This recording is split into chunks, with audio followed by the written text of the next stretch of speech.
The Ethereals originate from the planet Koresh, a formerly arid world within the Great Dark Beyond.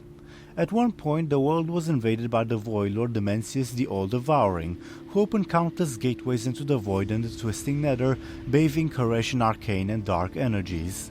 One of the mortal races of the world used their technology to construct magical barriers around their cities, but only succeeded in stopping the Void energies.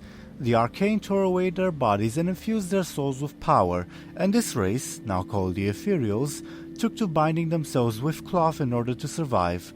This also boosted their knowledge and magical abilities, however, allowing the Ethereals to fight back against Dimensius. Over time, however, Dimensius summoned armies of his fellow Void creatures, forcing the Ethereals to flee into the Twisting Nether.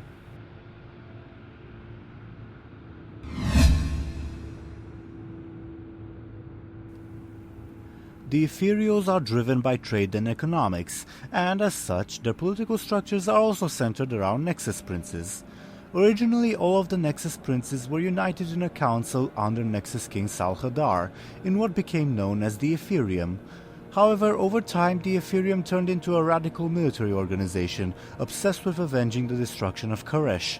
As a result, many Nexus-Princes left and formed their own organizations.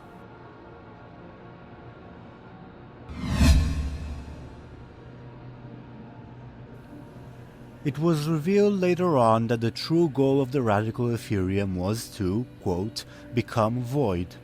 As such, they used the void energies within Netherstorm to bind it with their own, transforming those who do so into Nexus-Stalkers.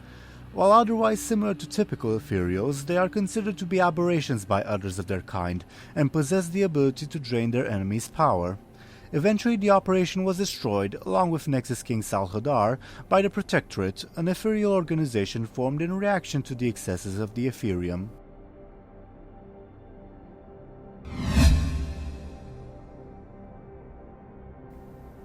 The Ethereum attempted to ally with the Blue Dragonfly during the Nexus War.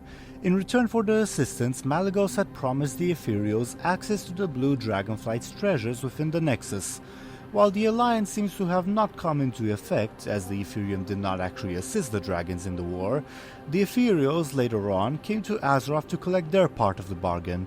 They took advantage of the Blue Dragonfly abandoning the Nexus in order to try to plunder it, and to use its surge needles to call up void energies from the Twisting Nether. They were eventually stopped by the Blue Dragon Azure Ghost and an adventurer.